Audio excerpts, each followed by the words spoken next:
അസ്സലാമു അലൈക്കും ഉമ്മ.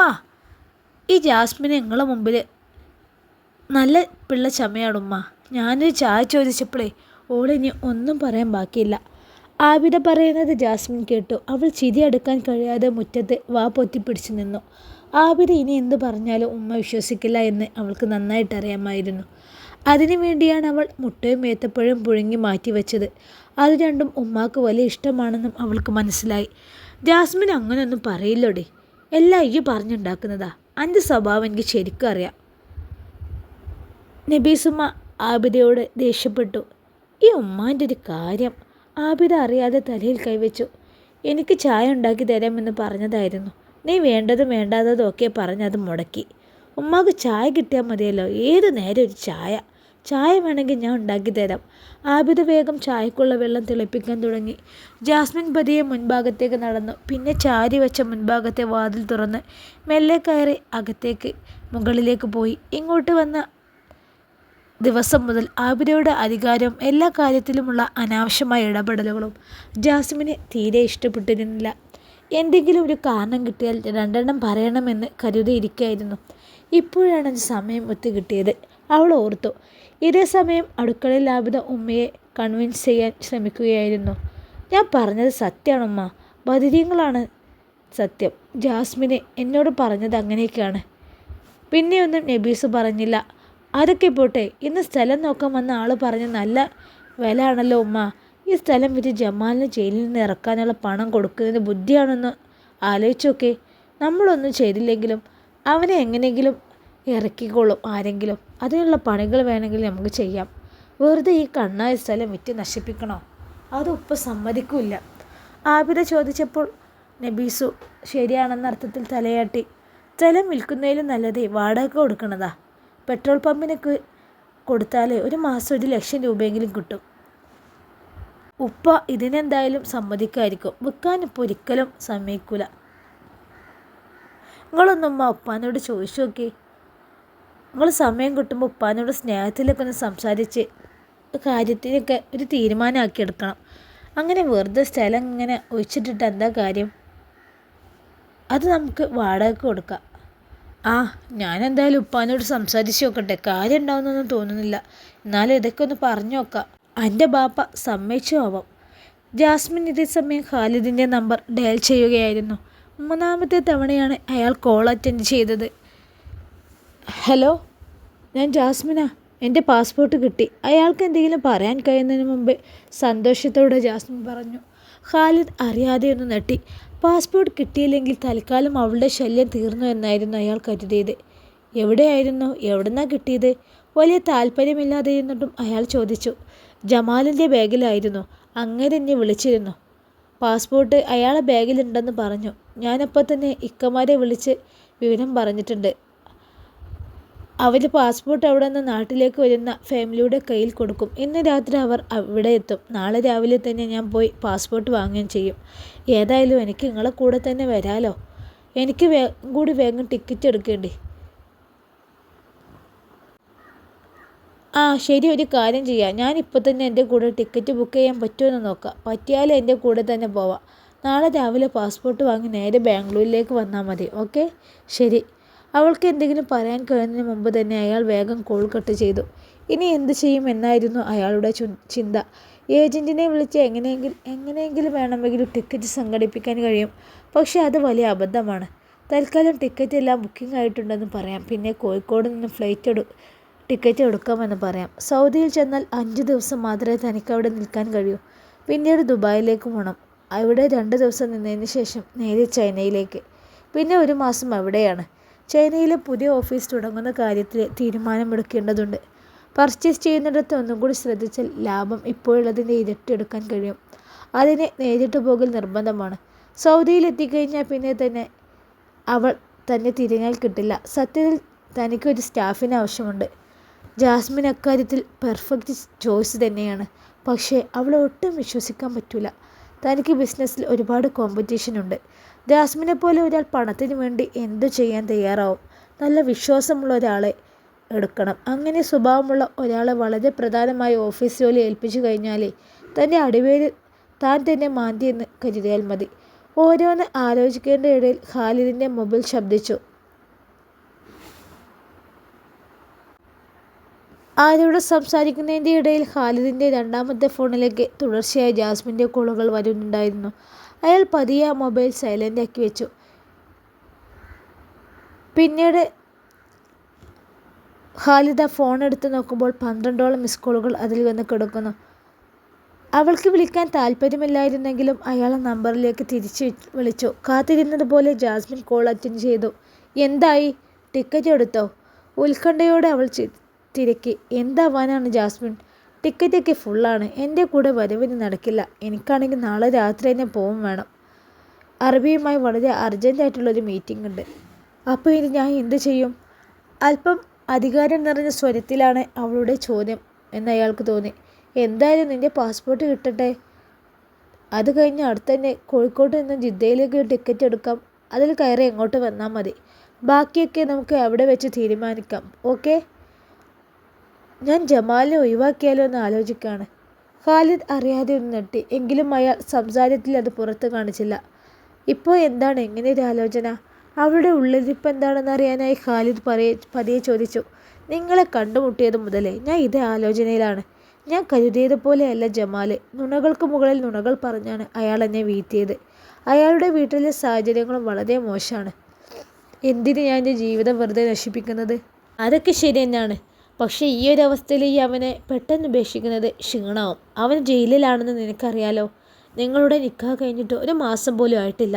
ഇങ്ങനെ ഒരു സാഹചര്യത്തിൽ നീ എടുത്തു ചാടി അവനെ ഒഴിവാക്കിയാൽ ആപത്ത് സമയത്ത് കൂടെ നിൽക്കാൻ മടിച്ച് ഒഴിവാക്കിയതാണെന്ന് എല്ലാവരും കരുതും. കരുതിക്കോട്ടെ, അതിന് എനിക്കെന്താ, ഒരു കുഴപ്പമില്ല. ഞാൻ എന്തായാലും അത് ഉറപ്പിച്ചു. ജമാലിൻ്റെ സ്വഭാവങ്ങൾക്കറിയാലോ. ഇങ്ങനെ ഒരു തട്ടിപ്പുകാരന് വേണ്ടി എൻ്റെ ജീവിതം എന്തിനാണ് ഞാൻ നശിപ്പിക്കുന്നത്? അയാൾക്ക് പെട്ടെന്ന് ഒന്നും മറുപടി പറയാൻ കഴിഞ്ഞില്ല. എന്തായാലും ജമാലിനെ ഒഴിവാക്കിയാൽ ഞാൻ പിന്നെ ഫ്രീ ആയി. പിന്നെ നമ്മൾ തമ്മിൽ നല്ല വൈബുമാണ്. പിന്നെ നമുക്ക് ആരെയും പേടിക്കേണ്ട കാര്യമില്ലല്ലോ. സത്യത്തിൽ നിങ്ങൾക്ക് വേണ്ടിയാണ് ഞാൻ ജമാലിനെ ഒഴിവാക്കുന്നത്. ഖാലിദ് സത്യത്തിൽ പെട്ടുകഴിഞ്ഞിരുന്നു. ചിലന്തി വലയൊരുക്കി ഇരയ്ക്ക് വേണ്ടി കാത്തിരിക്കുന്നത് പോലെ ജാസ്മിൻ തനിക്ക് ചുറ്റും വല വിരിച്ച് കാത്തിരിക്കുകയാണെന്ന സത്യം അയാൾക്ക് ശരിക്കും മനസ്സിലായി കഴിഞ്ഞിരുന്നു. ഖാലിദ് ഒന്നും മിണ്ടിയില്ല. ഇരുതല മൂർച്ചയുള്ള വാളാണ് ജാസ്മിൻ എന്ന് അയാൾക്ക് ശരിക്കും മനസ്സിലായി. ഇനി അവളോട് ഇടപഴകുന്നത് സൂക്ഷിച്ചു വേണം. ഇല്ലെങ്കിൽ ഈ പെണ്ണ് തലയിൽ കയറി നിരങ്ങും. എന്തായാലും നിൻ്റെ ഇഷ്ടം പോലെ എല്ലാം നടക്കട്ടെ, അയാൾ പറഞ്ഞു. ഇപ്പോൾ അങ്ങനെയായോ? വാശിയോടെ അവൾ ചോദിച്ചു. എനിക്ക് മാത്രമാണ് ഇഷ്ടം.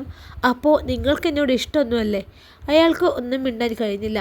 മര്യാദയ്ക്ക് ജീവിച്ചുകൊണ്ടെന്ന് എന്നെ പറഞ്ഞ് പ്രലോഭിപ്പിച്ച് ഹോട്ടലിലും ഫ്ലാറ്റിലും എല്ലാം കൊണ്ടുപോയി നിങ്ങൾക്ക് ആവശ്യമില്ലാതെ ചെയ്തിട്ട് ഇപ്പോൾ എന്നെ കഴിയാൻ നോക്കിയാണോ?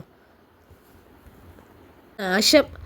ഖാലിദ് മനസ്സിലോർത്തു. ഇവളെ ഒട്ടും വിശ്വസിക്കാൻ പറ്റില്ല എന്ന് അയാളുടെ മനസ്സ് മന്ത്രിച്ചു.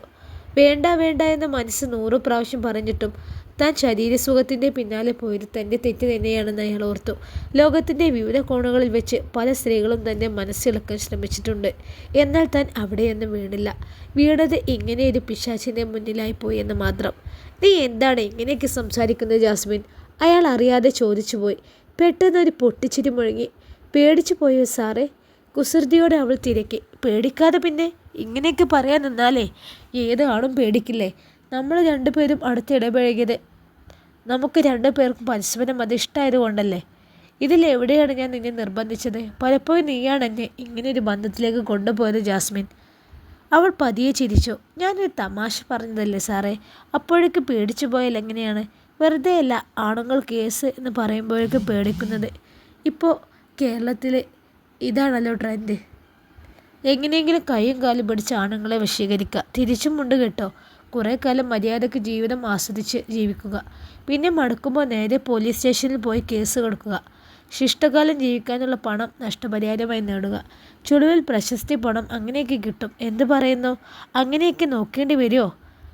ജാസ്മിൻ്റെ സംസാരം കേട്ട് ഖാലിദ് ദേഷ്യത്തോടെ നിലത്തേക്ക് ആഞ്ഞു ചവിട്ടി.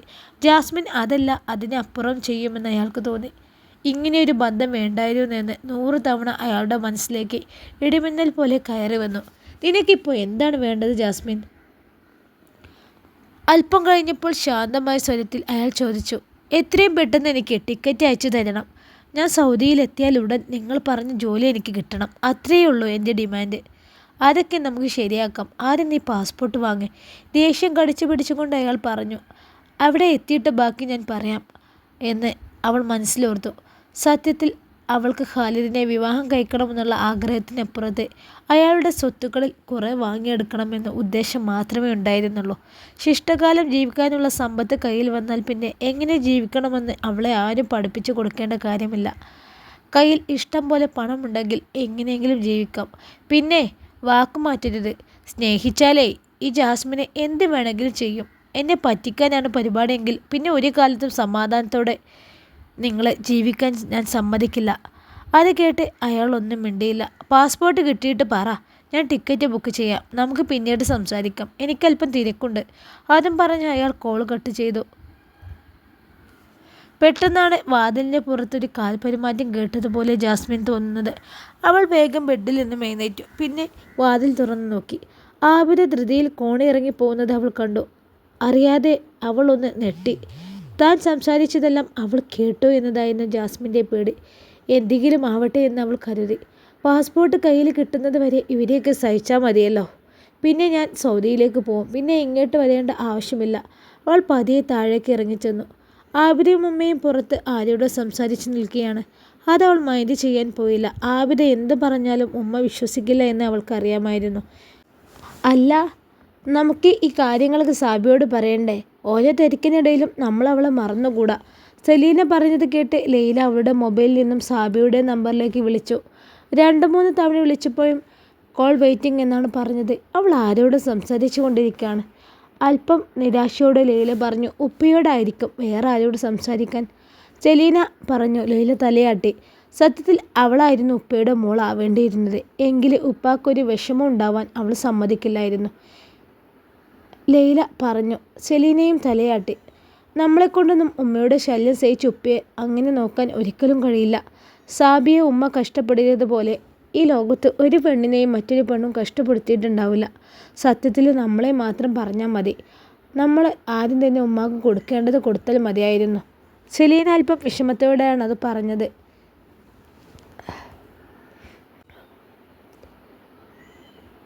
നോക്കണ്ട, ഞാൻ സത്യം തന്നെയാണ് പറഞ്ഞത്. ആദ്യം ആ വീട്ടിലേക്ക് വന്ന മരുമോൾ ഞാനായിരുന്നല്ലോ. ആദ്യമൊക്കെ എന്നെ ശരിക്കും നിർത്തി പൊരിക്കായിരുന്നു. കല്യാണ ദിവസം തന്നെ എനിക്ക് ഉമ്മാൻ്റെ സ്വഭാവം മനസ്സിലായി. 2-3 ദിവസം ഞാൻ പിടിച്ചു നിന്നു. ഇക്കാനോട് പറഞ്ഞപ്പോൾ ഇക്ക പറഞ്ഞു, പ്രായമായിട്ടുള്ള ഉമ്മയല്ലേ, ഈ ഒന്ന് ക്ഷമിക്കുമെന്ന്. ഞാൻ പിന്നെ ഒന്നും കേൾക്കാനും പറയാനൊന്നും പോയില്ല. ഉമ്മ ഇങ്ങനെ പിറകിൽ നടന്ന് വെറുപ്പിക്കും. ഞാൻ എന്തെങ്കിലും തിരിച്ചു പറഞ്ഞാൽ പിന്നെ അതിനായിരിക്കും ബഹളം. അതുകൊണ്ട് ഞാനൊന്നും മിണ്ടൂല. നീ വന്നപ്പോൾ എന്നെ കണ്ടാണ് പഠിച്ചത്. ഞാൻ എന്തെങ്കിലും ഉമ്മയോട് തിരിച്ചു പറയുന്നത് ഈ കണ്ടിരുന്നെങ്കിൽ ചിലപ്പോൾ നീ എന്തെങ്കിലും പറഞ്ഞേനെ. ആ, നല്ല കാര്യമായി. ഞാൻ ഉമ്മാനോട് അത്യാവശ്യം പറയാറൊക്കെ ഉണ്ട്. നമ്മൾ 2 പേരും വീട് മാറിപ്പോയതിൽ പിന്നെയാണ് സാബിക്ക് പണി കിട്ടിയത്. അവളൊരു പാവമായതുകൊണ്ട് മാത്രമാണ് അവിടെ പിടിച്ചു നിന്നത്. ശരിക്കും ജമാലിനെ പറഞ്ഞാൽ മതി, അവൻ നട്ടലില്ലാതായിപ്പോയി. അത് പറഞ്ഞ് സംസാരിക്കുമ്പോഴാണ് ലൈലയുടെ മൊബൈൽ ശബ്ദിച്ചത്. സാബിയുടെ നമ്പറാണ്. അവർ വേഗം കോളെടുത്തു. അറ്റൻഡ് ചെയ്തു. സാബി സലാം പറഞ്ഞു. അവൾ സലാം അടക്കി. ഇത്ത വിളിച്ചിരുന്നുല്ലേ? അതെ, ഞങ്ങളെ അങ്ങാടിയിൽ നിന്ന് വീട്ടിലേക്ക് പോകുന്ന വഴിയാണ്. കാര്യങ്ങളൊക്കെ ഞാൻ നിന്നോട് പറഞ്ഞില്ലേ? എങ്ങനെയെങ്കിലും ഗൾഫിലൊരു ജോലി എന്നതാണ് ഞങ്ങളിപ്പോഴത്തെ സ്വപ്നം. അതിനു വേണ്ടി ഞങ്ങൾ കമ്പ്യൂട്ടറിൻ്റെ ബേസിക്കൊക്കെ പഠിക്കാൻ വേണ്ടി ടൗണിലേക്ക് വന്നതാ. മാഷാ അല്ലാ, സാബി സന്തോഷത്തോടെ പറഞ്ഞു.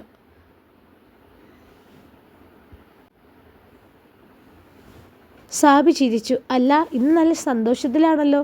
ലൈലയുടെ കയ്യിൽ നിന്ന് ഫോൺ വാങ്ങിയതിന് ശേഷം സെലീന ചോദിച്ചു. പിന്നെ അവൾ സ്പീക്കർ വോളിയം അല്പം കൂടി കുറച്ചു വെച്ചു. അവർക്ക് 2 പേർക്കും മാത്രം കേൾക്കാൻ പാകത്തിലായിരുന്നു. വീട് എത്താറായിട്ടുണ്ട്. ഉമ്മയും ആബിദയും ചിലപ്പോൾ പുറത്ത് തന്നെ ഉണ്ടാവുമെന്ന് അവൾക്ക് തോന്നി. അങ്ങനെയാണെങ്കിൽ സാബിയോട് സംസാരിക്കുന്നത് കേൾക്കാൻ പാടില്ലല്ലോ. അതെ, സാബി ആഹ്ലാദത്തോടെ പറഞ്ഞു. ഇന്നിവിടെ ഒരു വിശേഷം പറയാനുണ്ട്. അത് പറയാൻ ഞാൻ വിളിക്കാൻ നിൽക്കായിരുന്നു. എന്താ വിശേഷം? പറ കേൾക്കട്ടെ, അവർ ആകാംക്ഷയോടെ ചോദിച്ചു. ഇന്നിവിടുത്തെ ഇത്തയുടെ കുറേയേറെ ബന്ധുക്കൾ വന്നിരുന്നു. കുട്ടികൾക്ക് സ്വർണ്ണം ഇടാൻ വേണ്ടിയാണ് വന്നത്. അതൊക്കെ ഒന്ന് കാണണം ഇത്ത. ഇതെല്ലാം നല്ല പൈസക്കാരാണെന്ന് തോന്നുന്നു. വന്ന വണ്ടികളൊക്കെ കാണാം. ഈ സമയത്ത് സ്വർണത്തിന് നല്ല വിലയാണല്ലോ. 2 കുഞ്ഞു മക്കൾക്കും കൂടി 10 പവനോളം സ്വർണം കിട്ടിയിട്ടുണ്ട്. കയ്യിലും കാലിലും കഴുത്തിലും എല്ലാം ആഭരണമായി. എന്ത് രസാ കാണാൻ. ആഹാ, പിന്നെ എനിക്കും മക്കൾക്കും കുറേ ഡ്രസ്സുകളും കൊണ്ടുവന്നിട്ടുണ്ട്. ഞാൻ വേണ്ടാന്ന് കുറേ പറഞ്ഞതാണ്. ഞാൻ എത്ര വേണ്ടാന്ന് പറഞ്ഞിട്ടും അവർ നിർബന്ധിച്ചതാ. അവൻ്റെ സന്തോഷത്തിന് വേണ്ടിയല്ലേ ഇതൊക്കെ ചെയ്യുന്നത്.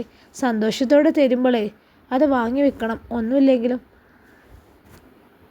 അവരുടെ മക്കൾക്ക് മുലയൂട്ടുന്നത് നീയാണല്ലോ. ആ 2 മക്കൾക്കും നിൻ്റെ അതേ സ്വഭാവമായിരിക്കും. സത്യം പറഞ്ഞാലേ ഇപ്പോൾ നിനക്ക് മക്കൾ 4ആയി. സനയും വഫയും പോലെ തന്നെയാണ് ആ 2 മക്കളും നിനക്ക്. മുലകുടി ബന്ധം ഒന്ന് വല്ലാത്തൊരു ബന്ധമാണ്.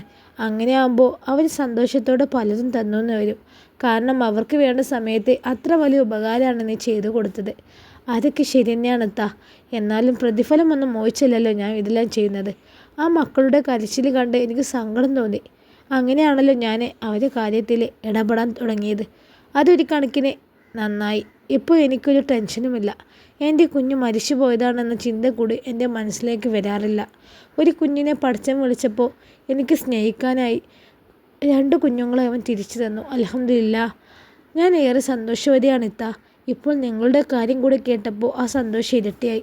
എന്നെ സ്നേഹിക്കുന്നവർക്കെല്ലാം നല്ലത് മാത്രം കൊടുക്കണേ എന്നാണ് ഞാൻ ഏത് സമയം പടച്ചവനോട് ദുആ ചെയ്യാറുള്ളത്. എൻ്റെ ദുആ പടച്ചവൻ കേൾക്കും, അതെനിക്ക് ഉറപ്പാണ്. അൽഹംദുലില്ലാഹ്. അവൾ പറഞ്ഞത് കേട്ട് നിറഞ്ഞ ഹൃദയത്തോടെ ലീലയും സെലീനയും പറഞ്ഞു, ഇനി നിങ്ങൾ 2 പേരും എത്രയും പെട്ടെന്ന് ഇക്കമായുടെ അടുത്തേക്ക് പോകണം. അവിടെ എത്തിയാൽ ഉടൻ ഉംറ ചെയ്യണം. അവിടെ വെച്ച് എനിക്കും മക്കൾക്കും വേണ്ടി ദുആ ചെയ്യണം. ദുആ ചെയ്യൂലേ? അത് മാത്രം മതിയോ? ലൈല ചിരിയോടെ അവളോട് ചോദിച്ചു. അത് മാത്രം മതി, എനിക്ക് മറ്റൊന്നും വേണമെന്നില്ല. അതൊക്കെ നീ മാത്രം തീരുമാനിച്ചുറപ്പിച്ചാൽ മതിയോ? ആദ്യം ഞങ്ങൾ 2 പേരും അവിടെ എത്തട്ടെ. നിനക്കും മക്കൾക്കും എന്തൊക്കെ വാങ്ങണമെന്നോ കൊണ്ടുവരണമെന്നൊക്കെ ഞങ്ങൾ തീരുമാനിച്ചോളാം. സെലീന പറഞ്ഞത് കേട്ട് സാബി അറിയാതെ ചിരിച്ചുപോയി. വെറുതെ ഒന്ന് മുന്നോട്ട് നോക്കിയപ്പോഴാണ് ഉമ്മയും ആബിദയും ഇങ്ങോട്ട് തന്നെ നോക്കി നിൽക്കുന്നത് ലൈല കാണുന്നത്. നീ കുറച്ച് സമയമൊന്നും സംസാരിക്കല്ലേ. ഉമ്മയും ആബിദയും അവിടെ നിൽക്കുന്നുണ്ട്. അവരുടെ കുത്തിത്തിരിപ്പ് കുറച്ച് കേട്ടോ. സാബി അറിയാതെ ഒന്നും മൂളി. അപ്പോഴേക്കും ആബിദയുടെ സ്വരം അവർ കേട്ടു. കുറേ നേരമായല്ലോ പോയിട്ട്, എന്നിട്ട് വാങ്ങിയതൊന്നും കാണാൻ പറ്റിയില്ലല്ലോ. പറ്റിയതൊന്നും ഉണ്ടാവില്ലല്ലേ? അവൾ ചോദിച്ചത് കേട്ട് ചൊറിഞ്ഞു വന്നെങ്കിലും ലൈല പറഞ്ഞത് ഇങ്ങനെയാണ്. എന്ത് വാങ്ങുന്ന കാര്യമാണ് ആബിദ നീ പറയുന്നത്? ഞങ്ങളുടെ 2 പേരുടെയും ആധാറിൽ കുറച്ച് പ്രശ്നങ്ങളുണ്ടായിരുന്നു. അതൊക്കെ നോക്കാൻ വേണ്ടി അക്ഷയയിലേക്ക് പോയതല്ലേ. അവിടെ വലിയ തിരക്കാണ്. ഇന്ന് നടക്കില്ല എന്ന് പറഞ്ഞപ്പോൾ പുതിയതായി തുടങ്ങിയ കടയിലേക്ക് പോയി. നബീസും ആബിദയും അറിയാതെ മുഖത്തോട് മുഖം നോക്കി. ആബിദ പതിയെ ഒന്ന് നോക്കി, എന്നിട്ട് ചുറ്റും നോക്കി.